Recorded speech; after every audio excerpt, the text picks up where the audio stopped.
what's really sad is, so for the kids like me, you know, we've had a conversation. I think that, like, for me, I was the kid that they were like, you're going to have limited potential. You might be a jock. You might get by on that. You might get by on this. But I had undiagnosed dyslexia and ADHD. There were lots of things that I struggled with for different reasons, right? And so when you start struggling and you start getting those messages, you start getting in trouble and you stop working as hard because you already know what category you're in. I was the kid that wasn't going to go far, right? What happens to the kids that get pulled out and they're on the other end? What's your guess? How does fixed mindset affect them?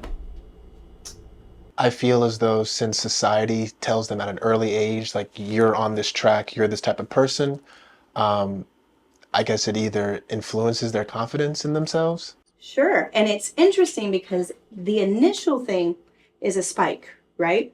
So Carol Dweck is the person that really, this has been around for a long time, but it was really, really outlined well by Carol Dweck. It's a book called Mindset.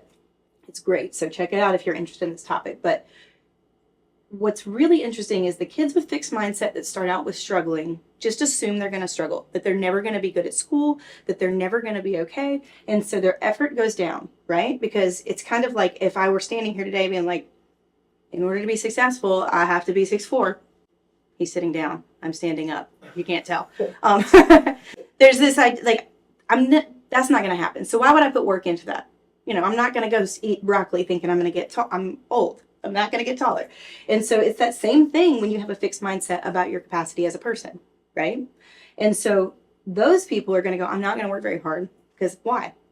I mean, that's ultimately how it goes. They may work hard for a long time, or they may before that happens, but ultimately it's, I can only go so far. So why would I keep trying? You think on the surface that that's going to be advantageous for the kids that did well first, right? But what we found is it's almost more detrimental to them, because what will happen is they will grow up thinking it's supposed to be easy, right? That they don't have to try very hard, that these things came to them easy when they're a kid. And so in order to be doing something you're supposed to be doing, it must come easy. And like when I worked at universities, this popped up